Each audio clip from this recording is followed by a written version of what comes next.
ETF index mutual funds నేర్చుకుని stock మార్కెట్లో రాణించాలనుకుంటున్నారా? వెంటనే ఈ నెంబర్కి కాల్ చేయండి. మేడం, నాకు ఒక క్వశ్చన్ చాలాసార్లు అడగాలనుకుంటున్నాను. ఈ ఫ్యామిలీ ప్లానింగ్ ఆపరేషన్ ఉంది కదా, చాలా మంది చూడండి లేడీసే దీన్ని ప్రిఫర్ చేస్తూ ఉంటారు. జెంట్స్ చాలా మంది రారు దీనికి. ఏమన్నా అంటే హస్బెండ్ చేయించుకోమని అడిగితే ఏమంటారంటే, మేము చేయించుకుంటే ఫ్యూచర్లో వర్క్ చేయలేము, మేము బరువులు ఎత్తలేము, చాలా చెప్తారు అనుకోండి. లేడీస్నే ముందుకు తోసేస్తారు. హస్బెండ్సే కాదు, ఫ్యామిలీ మెంబర్స్ కూడా అంతే, అది లేడీసే చేయించుకోవాలమ్మా అనేస్తూ ఉంటారు. ఇంకా చెప్పాలంటే మరి అడగాల వద్దో తెలియదు కానీ డాక్టర్స్ కూడా కొంతమంది అంటారనుకుంటా, లేడీసే చేయించుకోవాలి, హస్బెండ్స్ చేసుకుంటే కష్టం అవుతుంది అమ్మ వాళ్ళకని కూడా కొంతమంది చెప్పే వాళ్ళు కూడా ఉన్నారు, అందరూ కాదు. సో మిమ్మల్ని అడిగితే ఈ ఫ్యామిలీ ప్లానింగ్ ఆపరేషన్ అనేది మరి ఎందుకు లేడీసే ప్రిఫర్ చేస్తారు, జెంట్స్ ఎందుకు చేసుకోరు? ఏమైనా రీజన్స్ ఉన్నాయా స్పెసిఫిక్ గా? అంటే రీజన్స్ అంటూ ఏమీ లేవు. యాక్చువల్గా ప్రొసీజర్ పరంగా చూసుకుంటే లేడీస్కి చేయడం కంటే జెంట్స్కి చేయడమే చాలా ఈజీ. అసలు వాళ్ళకి అడ్మిషన్ కూడా అవసరం లేదు, స్టిచ్ కూడా పడదు, అసలు బాడీ క్యావిటీలోకి అంటే ఎంటర్ అవ్వాల్సిన అవసరమే లేదు. జస్ట్ స్కిన్ కిందే ఉంటాయి వాళ్ళకి ట్యూబ్స్ అనేవి. జస్ట్ స్కిన్ కట్ చేయాలి, ఆ ట్యూబ్స్ బ్లాక్ చేయాలి, బ్యాండెడ్ వేసేసి పంపించేసేయాలి, అంతే. జెంట్స్కి ఉండే సర్జరీ అంత సింపుల్గా ఉంటుంది. వాళ్ళు లీవ్ పెట్టాల్సిన అవసరం కూడా ఉండదు. ఆఫీస్ నుంచి వెళ్ళి సర్జరీ చేయించుకుని మళ్ళీ ఆఫీస్కి వెనక్కి వెళ్ళిపోవచ్చు. అని అదే ఆడవాళ్ళ విషయానికి వస్తే అది వాళ్ళు ఒక మైనర్ ప్రొసీజర్, మేజర్ కాదు కానీ మైనర్ ప్రొసీజర్, కానీ ఒక బాడీ క్యావిటీలోకి ఎంటర్ అవ్వాలి, పొట్టలోకి ఎంటర్ అవ్వాలి. అది కన్వెన్షనల్ ప్రొసీజర్ అయినా లాప్రోస్కోపీ అయినా కాంప్లికేటెడ్. అంటే ఒక 10 వాసెక్టమీస్, అంటే మగవాళ్ళకి చేసే ఫ్యామిలీ ప్లానింగ్ ఆపరేషన్ ని వాసెక్టమీ అంటారు, ఈజ్ ఈక్వల్ టు 1 ట్యూబెక్టమీ. ఆడవాళ్ళకి చేసే ఒకటి. సో ప్రైజ్ పరంగా చూసుకున్నా, కాంప్లికేషన్స్ పరంగా చూసుకున్నా, సైడ్ ఎఫెక్ట్స్ పరంగా చూసుకున్నా ఈ రేషియోలో అంటే 10 వాసెక్టమీస్ వల్ల వచ్చే ఏదైతే ఎఫెక్ట్ ఉంటుందో అది ఒక దాంతో అనమాట. సో ఈ కాంప్లికేషన్స్ 10 వాసెక్టమీస్లో వచ్చే కాంప్లికేషన్స్ ఒక దాంట్లో వస్తుంది. అయినా కూడా ఫర్ సమ్ మెనీ రీజన్స్, చాలా రీజన్స్ ఆడవాళ్ళనే ఎక్కువ పుష్ చేస్తారు. సో దీనికి మల్టిపుల్ రీజన్స్లో ఫస్ట్ మెయిన్ రీజన్ ఏంటి అని అంటే, అమ్మాయి వాళ్ళ, నేను పర్సనల్గా చూసింది, నేను 2006 నుంచి ఇదే ఫీల్డ్లో ఉన్నాను, గైనిక్ ఫీల్డ్లోనే. అబ్బాయి వాళ్ళ మదర్ ఫస్ట్, అంటే మదర్ ఇన్ లా. అబ్బాయికి ఎందుకు, కోడలికి చేసేసేయండి, వాడు పని చేస్తాడు, పని చేసుకోవాలి.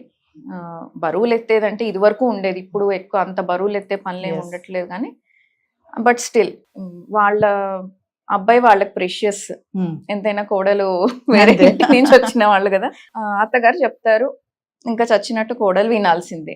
ఈ విషయం అనే కాదు, పిల్లల్ని ఎంతమంది కనాలి, ఎప్పుడు కనాలి అనేది కూడా, ఎవరిని కనాలి అనేది కూడా, ఎంత టైం గ్యాప్ లో కనాలి, ఇవన్నీ కూడా డిసైడ్ చేసేది మదర్ ఇన్ లానే. ఆ ప్రాసెస్ లోనే ఇది కూడా, నువ్వు చేంజ్ చేసుకో, వాడు పనికి వెళ్ళాలి, వాడు సంపాదించాలి, వాడి ఇంటికి దిక్కు అన్నట్టుగా ఎక్కువ ఆడవాళ్ళనే పుష్ చేస్తారు. Second reason husband it self. ధైర్యం ఉండదు, చేయించుకోవడానికి భయం. చేయించుకుంటాం అనుకున్న వాళ్ళు పోస్ట్పోన్ చేసుకుంటూ ఉంటారు. ఈ మంత్ చేయించుకుంటాం, ఆ మంత్ చేయించుకుంటాం అని పోస్ట్పోన్ చేసుకుంటూ ఉంటారు. ఆ చేసుకునే ప్రాసెస్లో ఈ లోపల 2-3 ప్రెగ్నెన్సీస్ వచ్చేసి ఉంటాయి. వాళ్ళు వద్దు అని అనుకుంటారు, కానీ చేయించుకోరు. చేయించుకోని టైంలో వాళ్ళు అబార్షన్స్కి వెళ్ళిపోతూ ఉంటారు. ఇట్లా ప్రెగ్నెన్సీస్ రావడం, అబార్షన్కి వెళ్ళటం, ఈ అబార్షన్స్ రిపీటెడ్గా అవటం వల్ల లేడీ వీక్ అయిపోతుంది. ఒక పర్టికులర్ పాయింట్లో ఇంకా ఆయన చేయించుకోరు, నాకు చేసేసేయండి, నేను అబార్షన్స్, నొప్పి, బ్లీడింగ్ తట్టుకోలేకపోతున్నానని వాళ్ళు అడగటము. డాక్టర్ కూడా నువ్వు ఇంత అబార్షన్స్ అండర్గో అవ్వటము, నీకు ఇంకా రిస్క్ అవుతుంది, అదేదో ఆపరేషన్ నువ్వే చేయించేసుకో, ఇవన్నీ గో త్రూ అవ్వాల్సిన అవసరం ఉండదు కదా అని మేము కూడా చెప్పాల్సి వస్తుంది. ఎందుకంటే ప్రతి అబార్షన్ డెలివరీ కంటే ఏం తక్కువ కాదు. డెలివరీ టైం, ఒక ఫుల్ టర్మ్ డెలివరీ అయితే ఎంత ఇబ్బంది ఉంటుందో, వీక్నెస్ ఉంటుంది, బ్లడ్ లాస్ ఉంటుందో, ఒక అబార్షన్కి కూడా అంతే ఉంటుంది. ఆ టైంలో మేము ఇచ్చే మెడిసిన్స్కి దానికి విపరీతంగా కడుపు నొప్పి రావటం, బ్లీడింగ్ అవ్వటం, అదంతా ఒక 15 days ప్రాసెస్ ఉంటుంది. ఒక్కొక్కసారి అలా మెడిసిన్స్తో పోకపోతే మళ్ళీ ఎనస్థీషియా ఇచ్చి క్లీన్ చేయడం, ఇవన్నీ ఉంటుంది. పోనీ కనీసం ఏదన్నా కాండోమ్స్ వాడుకోండి అని అంటే కూడా అది ఒప్పుకోరు. పోనీ కాపర్టీ అన్నా వేయించండి, పోనీ మీరు ఆపరేషన్ చేయించేటప్పుడు లోపల అని అంటే, లేదు మేము నెక్స్ట్ మంతే చేయించేసుకుంటాం అని అంటూ ఉంటారు. సో ఫైనల్ గా విమెన్ కి తన బాడీ మీద కూడా తనకి Right. కంట్రోల్ ఇవ్వరు. ఎస్ సో వీళ్ళు కంట్రోల్ పెట్టుకుంటారు చేతిలో, కానీ వాళ్ళు చెయ్యరు. అటు ఇటు పోయి ఫైనల్ గా సఫర్ అయ్యేది లేడీ. లేడీస్. సో ఇంకే ఆ పాయింట్ లో మేము ఇంకా ఫోర్స్ చెప్పాల్సి వస్తుంది, ఇవన్నీ Yes. అండర్గో అయ్యే బదులు నువ్వే చేంజ్ చేసుకోమా, నీ హెల్త్ గురించి ఇంత పడ్డావు, ఎలాగో ఇద్దరిని కన్నావు, 2 ఆపరేషన్లు చేయించుకున్నావు, లేదా నొప్పులు పడ్డావు, డెలివరీ అయ్యింది, ఈ ఒకటి చేంజ్ చేసుకో ఫ్యూచర్ హెల్త్ కోసం అని చెప్పాల్సి వస్తుంది ఫోర్స్ఫుల్ గా. అంటే మీరు కౌన్సిలింగ్ ఏమి ఇవ్వరా మేడం హస్బెండ్స్? కౌన్సిలింగ్ ఇచ్చిన కొంతమంది, నేను చెప్పాను కదా 2006 నుంచి ఇప్పటి వరకు ఇదే ఫీల్డ్ లో ఉన్నానని, 1 or 2 members ని చూశాను చేయించుకోవడం. మిగతా అన్ని కేసుల్లోనూ నేను మేబీ ఇప్పటి వరకు ఒక thousands లో చేస్తుంటాను. డెలివరీస్ ఎన్ని చేశానో కూడా గుర్తులేదు. I can count on fingers. అబ్బాయిలు ముందుకొచ్చి వాళ్ళంతటి వాళ్ళు వచ్చి మేము చేయించుకుంటాము అని చేయించుకొని వచ్చిన వాళ్ళు చాలా తక్కువ.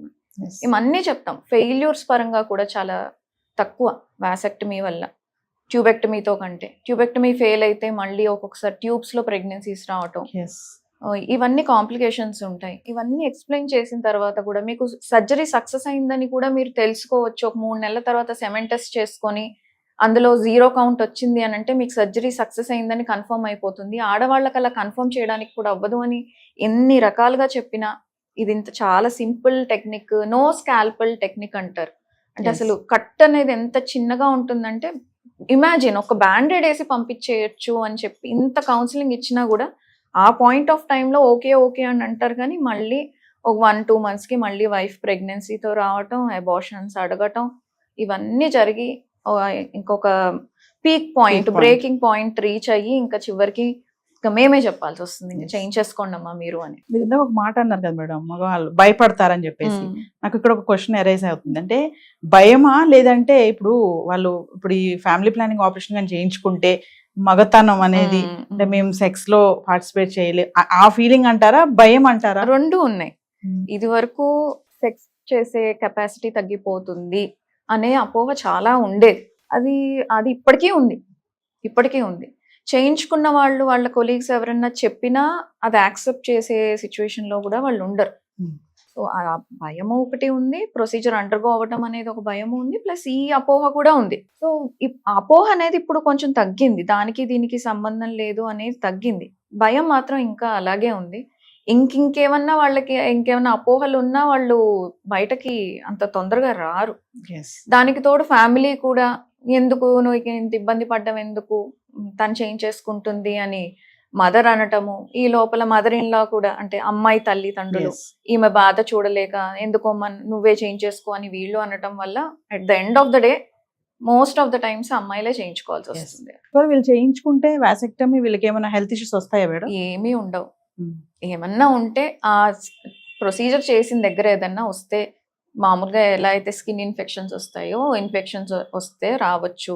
అది కూడా వాళ్ళు నీట్గా క్లీన్గా హైజీనిక్గా మెయింటైన్ చేసి డాక్టర్స్ చెప్పినవన్నీ ఫాలో అయితే ఎటువంటి ప్రాబ్లమ్స్ రావు. మ్యాక్సిమం వస్తే ఇన్ఫెక్షన్ రావచ్చు, ఫెయిల్యూర్ ఒకటి ఉండొచ్చు. అది ఫెయిల్యూర్ అనేది ఎనీ ప్రొసీజర్లో ఉంటుంది.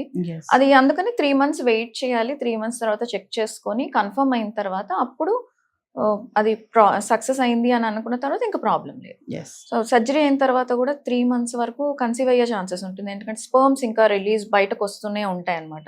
సో ఆ 3 months జాగ్రత్తగా లేకపోతే ఫెయిల్ అవేది ఉంటుంది. అదొక్కటి తప్ప మేజర్ ఇష్యూస్ ప్రాణం మీదకి వచ్చేది, లేకపోతే ఫ్యూచర్ వాళ్ళ క్యాపబిలిటీస్ కానివ్వండి, కెపాసిటీ ఎఫెక్ట్ అయ్యి ఇంత లెవెల్లో సైడ్ ఎఫెక్ట్స్ అయితే ఏమీ ఉండవు. ఫ్యామిలీ ప్లానింగ్ మగవాళ్ళు ఆడవాళ్ళు చేయించుకుంటే గనక ఎవరు ఎక్కువ ఎఫెక్ట్ అవుతారు అని అడిగితే? ఎఫెక్ట్ అవ్వడం అనేది ఇంపాక్ట్ వాళ్ళ హెల్త్ ని బట్టి ఉంటుంది. ఇప్పుడు వైఫ్ కి మేజర్ హెల్త్ ఇష్యూస్ ఏం లేవు, హస్బెండ్ కి కొంచెం హెల్త్ ఇష్యూస్ ఉన్నాయి అని అనుకున్నప్పుడు ఆ సిచ్యువేషన్ లో వైఫ్ చేయించుకుంటే బెటర్. లేదు వైఫ్ కి ఒక 2-3 సిజేరియన్స్ అయినాయి, తన హెల్త్ కొంచెం కాంప్రమైజ్డ్ గా ఉంది, ఆల్రెడీ 2-3 సర్జరీస్ అయినాయి అని అనుకున్నప్పుడు హస్బెండ్ చేయించుకుంటే బెటర్.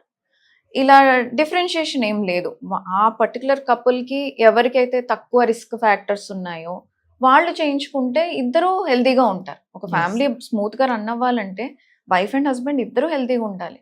ఎప్పుడు ఆ బర్డెన్ అంతా ఒకళ్ళే తీసుకుంటే కుదరదు. సో ఇప్పుడు వైఫ్ సిక్ అయ్యి ఏదైనా కాంప్లికేషన్ అయ్యి సిక్ అయితే మొత్తం ఫ్యామిలీ ఎఫెక్ట్ అవుతుంది. అలాగే ఈ పర్సన్ హస్బెండ్ ఎఫెక్ట్ అయినా కూడా ఫ్యామిలీ ఎఫెక్ట్ అవుతుంది.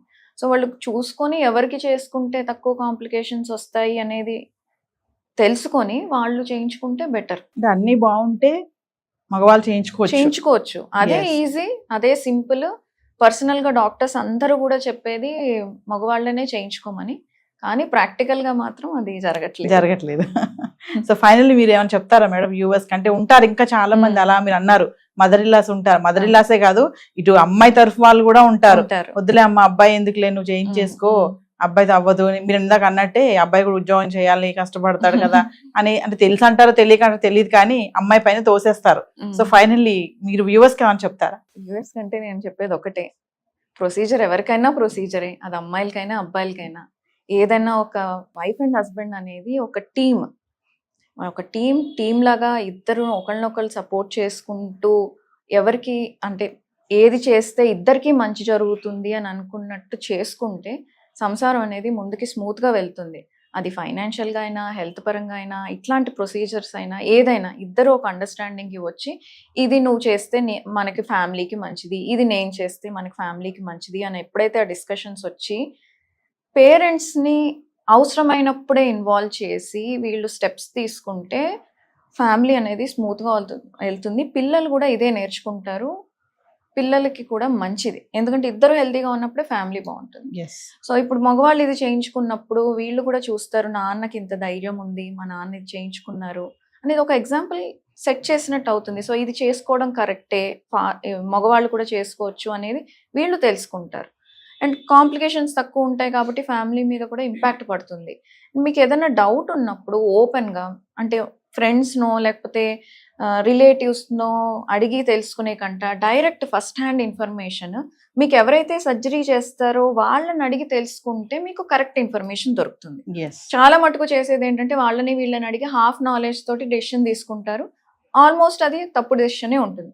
అలా కాకుండా మీకు నమ్మకం ఉన్న డాక్టర్ దగ్గరికి వెళ్ళి ఎవరితో అయితే చేయించుకోవాలనుకుంటున్నారో వాళ్ళని వెళ్ళి నేను ఇలా ప్రొసీజర్ చేయించుకోవాలనుకుంటున్నాను, దీనివల్ల కాంప్లికేషన్స్ ఏంటి, నాకు సూట్ అవుతుందా ఇది అని తెలుసుకొని అప్పుడు ఇద్దరు మాట్లాడుకొని డెసిషన్ తీసుకొని చేయించుకుంటే బెటర్ అని నా ఉద్దేశము. అదే నేను చెప్పాలనుకుంటున్నాను. Thank you.